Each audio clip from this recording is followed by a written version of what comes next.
Welcome to the Windows Computer and Technology channel, and we talk about 24H2, and a lot of you are still into the what wording was used for a long time on 24H2, a big major update, and that would have tons of things, tons of AI, and what we're actually ending up having on x64 machines is actually I think we could call it for now a stripped down version of 24H2, although it is definitely a different version as it does have different code inside it, a different code name too.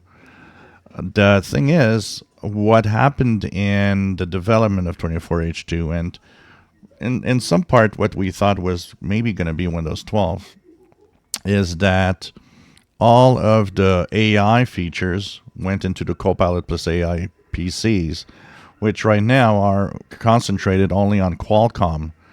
So when we look at 24H2 for our machines, the x64 machines running AMD and Intel processors, we end up looking at a system that doesn't have that much major changes. It's really a bunch of small things all together. And I mean, there's a lot of changes. They're just all very small changes, and that most people will not see, which kind of dampens the excitement of 24H2 for a lot of people because one of that comment was, is it me or am I looking at a 24H2 that is really not that exciting and doesn't have that much change from 23H2? And no, that feeling is shared by a lot, including me, because it makes us think, well, okay, we were told this was big, and we end up with this is kind of a lot of small little things. You know, there are major changes in certain ways. There are things in here that are going to be different. Wi-Fi on 24H2, if you buy the newest hardware, will be moved on to Wi-Fi 7, which is much faster. There are things like that. The gaming, we just talked on the video, promise of a lot faster gaming with the new driver model that will actually make the GPUs run more efficiently. And there's a lot of other things in the File Explorer. There's new ways to zip files and new ways, new archive that we can open. So there are tons of little things like this, and that's what makes 24H2.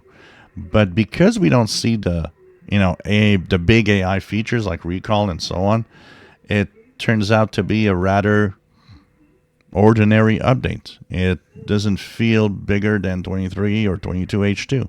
We have the impression we're just moving on with, for sure, and front-facing feature that we look at, pretty much not a lot, but a lot of little things under the hood.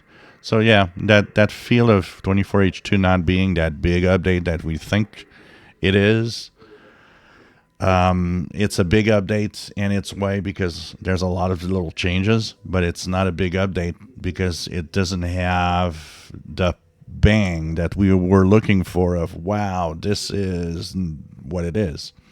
There's a few things that will be added through time. I said it a few times in some videos that Microsoft is kind of lying to us in a way because they say, oh, one big update a year, but in reality, we're getting tons of little changes here and there all the time. We're still stuck with this start menu, which is the original start menu that has not been tweaked much. And I've shown in some of the videos that there will eventually be changes, and it's going to come through 24H2. So I guess maybe what's going to happen is, for now, we get 24H2. We don't have a sense of it being big as an update. But throughout the rest of the year, and especially 2025, as they will continue adding some of the features 24H2 is supposed to have, we'll end up maybe by the end of 2025, by saying, well, finally it was a big update. It just took a long time to roll out. And we've seen it in other versions, 23H2 and so on, especially when there were moments. A lot of you noticed that it took really a long time for all of those features to eventually be here.